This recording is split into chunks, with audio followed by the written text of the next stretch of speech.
back to SQ1X and we are back with equilibrium and elasticity। तो आज हम लोग इसमें मॉड्यूलस ऑफ रिजिडिटी की डिस्कशन करेंगे।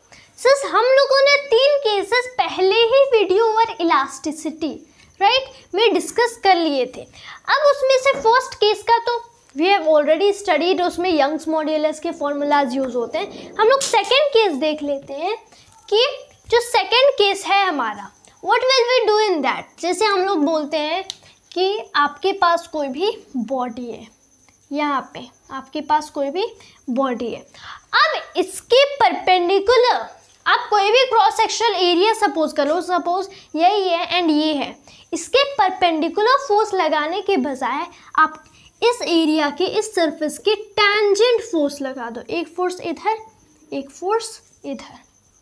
उस कंडीशन में व्हाट विल इट बी, उस कंडीशन में क्या होगा। पहले हम लोग देख रहे थे कि यहाँ पे आपके पास बॉडी है, यहाँ पे आपने एरिया के परपेंडिकुलर, सरफेस के परपेंडिकुलर एक फोर्स लगाया, यहाँ पे परपेंडिकुलर एक फोर्स लगाया। लेकिन यहाँ पे अब जो एरिया एलिमेंट है आपने उसके टेंजेंट लगाया। यहाँ पे जो एरिया एलिमेंट है आपने उस एलिमेंट के भी टेंजेंट ये फोर्स लगाया, राइट। तो हम लोगों ने बोला कि ये कुछ ऐसे हो जाएगा that it will get somewhat tilted this way, right. कुछ ऐसे टिल्ट हो जाएगा बाय अमाउंट कॉल्ड एक्स या फिर डेल्टा एक्स समहाउ। तो इसके लिए फॉर्मूलाज क्या होंगे, इसके लिए मॉड्यूलस क्या होगा। तो पहले तो हम लोग ये डिस्कस कर लेते हैं। आपने दोनों साइड फोर्स लगाया, राइट, दोनों साइड फोर्स लगाया, तो यहाँ पे जो स्ट्रेस प्रोड्यूस होता है, स्ट्रेस प्रोड्यूस्ड, बहुत बार स्ट्रेस को हम लोग सिग्मा से भी रिप्रेजेंट करते हैं, लेकिन generally we don't represent it with symbols. Stress जो प्रोड्यूस होगा वो तो फोर्स अपन एरिया ही होगा, there is no tension in that. Tangent force divided by में क्रॉस सेक्शनल एरिया, जिसके टेंजेंट फोर्स लग रहा है, इस बार परपेंडिकुलर नहीं, परपेंडिकुलर हम लोगों ने फोर्स नहीं लगाया, एरिया के टेंजेंट जो हम लोगों ने फोर्स लगाया इसको टिल्ट करने पे बाय अमाउंट एक्स, वो फोर्स डिवाइडेड बाय में क्रॉस सेक्शनल एरिया। स्ट्रेन कुछ डिफरेंट होगा, strain is also change in dimension by original dimension, लेकिन इस पर जो स्ट्रेन होने वाला है that is not going to be delta L divided by L या फिर delta x divided by x. आप सपोज कर लो कि दोनों फोर्सेस के बीच के लाइन ऑफ एक्शन का जो डिफरेंस है वो एल है, यानी कि लेंथ ऑफ दिस सिलेंडर और length of this object is L, right, and इसकी जो चेंज इन लेंथ है यहाँ से लेके यहाँ तक दैट इज एक्स, यानी कि एक्स अमाउंट से हॉरिजॉन्टली इसके अपर सरफेस को मतलब डिस्प्लेस कर दिया गया है। तो इस बार जो स्ट्रेन होगा that will be x divided by L, right. Stress is this, strain is this, Hooke's law apply करते हैं। एक आ जाएगा हमारा मॉड्यूलस ऑफ इलास्टिसिटी, एक मॉड्यूलस ऑफ इलास्टिसिटी हमें मिलेगा जो कि स्ट्रेस डिवाइडेड बाय स्ट्रेन के इक्वल होगा जब तक एक्स की वैल्यू बहुत हाई नहीं हो जाती, राइट। तो modulus of elasticity is stress force by area by में strain x over L, right. This is F L divided by में this is x A, right, या फिर A x whatever you want it, so you can also write as A x. तो ये हमारी हो गई modulus of elasticity की value. To differentiate from other modulus of elasticity हम लोगों ने क्या बोल दिया, इसको एक स्पेशल नेम दे दिया। जैसे उसको हम लोगों ने बोला था यंग्स मॉड्यूलस ऑफ इलास्टिसिटी, एक तो हो गया यंग्स मॉड्यूलस, एक बल्क मॉड्यूलस होता है, बल्क मॉड्यूलस ऑफ इलास्टिसिटी, वो तो हम लोग बाद में केसेस में देखेंगे।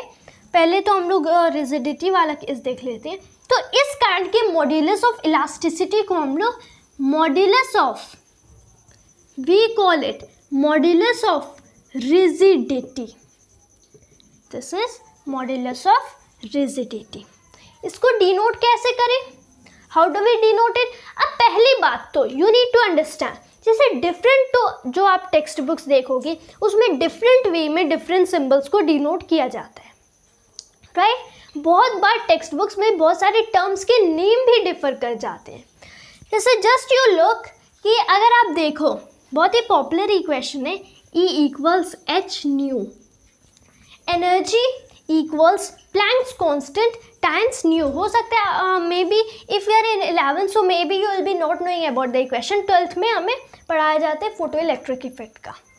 यहाँ पे अगर आप देखो न्यू इज़ फ्रीक्वेंसी, ये तो पता ही होगा कि हम लोग न्यू को फ्रीक्वेंसी बोलते हैं, राइट। न्यू इज़ फ्रीक्वेंसी, बहुत सारे इंडियन टेक्स्ट बुक्स में न्यू से ही फ्रीक्वेंसी डिनोट किया जाता है, लेकिन अगर आप कुछ और टेक्स्ट बुक्स देख लो तो वहाँ पे फ्रीक्वेंसी को एफ से डिनोट किया जाता है। So sometimes nu stands for frequency, well sometimes F stands for frequency. कौन सी करेक्ट है? दोनों करेक्ट है, depends on what text book you are following और what you are looking at. तो डिफरेंट टेक्स्ट बुक्स में डिफरेंट मतलब हमारे सिंबल्स हो सकते हैं। यहाँ पे तो generally if you consider Resnick Halliday, तो रेसनिक हैलिडे में तो बताया गया है कि इसको आप जी से रिप्रेजेंट कर लो, मॉड्यूलस ऑफ रिजिडिटी को जी से रिप्रेजेंट कर लो। वहाँ पे तो नेम भी चेंज कर दिया गया है। रेसनिक हैलिडे में इसको मॉड्यूलस ऑफ रिजिडिटी नहीं कहा गया है, this is said to be the shear modulus.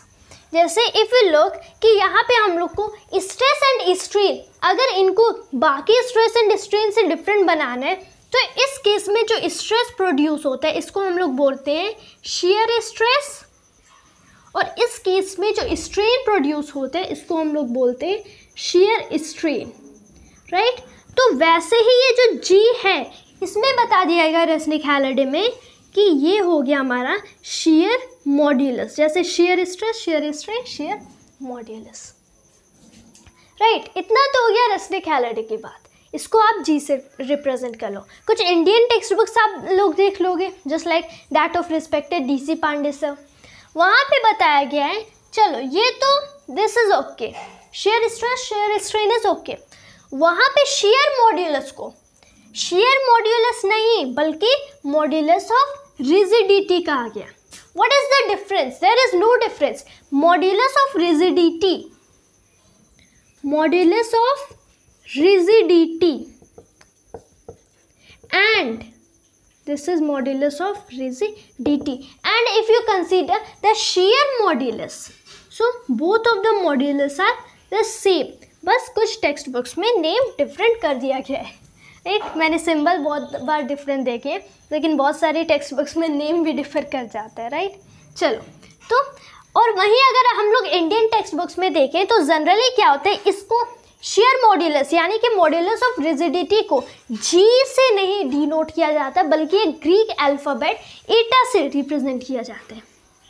Etah is somewhat made like this, ये कुछ एन की तरह होता है with the second its leg a bit extended, so this is called eta, this is FL divided by में A times X, so both are the same thing, G and eta are same thing, all right। तो यहाँ पे तो हम लोगों ने दोनों side पे फोर्स लगा दिया। इसका और भी इक्वेशंस एक्सटेंड हो सकते हैं। आपने बोला कि आपको क्या करना है, आपने पॉइंट्स को नेम दे दिया कि इनिशियली ये कुछ हमारे पास कोई सिलेंडर है या फिर कोई ऐसा ऑब्जेक्ट है, यहाँ पे हम लोगों ने एक साइड यहाँ पे ऐसे फोर्स लगा दिया, हम लोगों ने इधर फोर्स लगा दिया, इसको थोड़ा यहीं करके लिखते हैं, इधर फोर्स लगा दिया। फिर क्या हुआ, ये थोड़ा इधर साइड को एक्सटेंड हो गया, हम लोगों ने tangent to the area element लगाया था, so this goes a bit like this, ये कुछ ऐसे हो जाता है। फाइनली इसका कंडीशन कुछ ऐसे हो जाता है। इस एंगल को थीटा बोलो, अगर ये एंगल थीटा है, राइट, तो ये एंगल भी थीटा ही होगा एज यू नो। अब क्या करो कि आप इन पॉइंट्स को नेम दे दो, इसको बोलो O, इसको बोलो P, इसको बोलो M, after that M dash and N dash, right. O, point P, point M dash, M बाद में जाके M डैश पे हो जाता है, N बाद में जाके N डैश पे हो जाता है। यहाँ पे आप बता दो what is modulus of rigidity, what is the share modulus. तो आप स्ट्रेस एंड स्ट्रेन पहले कैलकुलेट करोगे।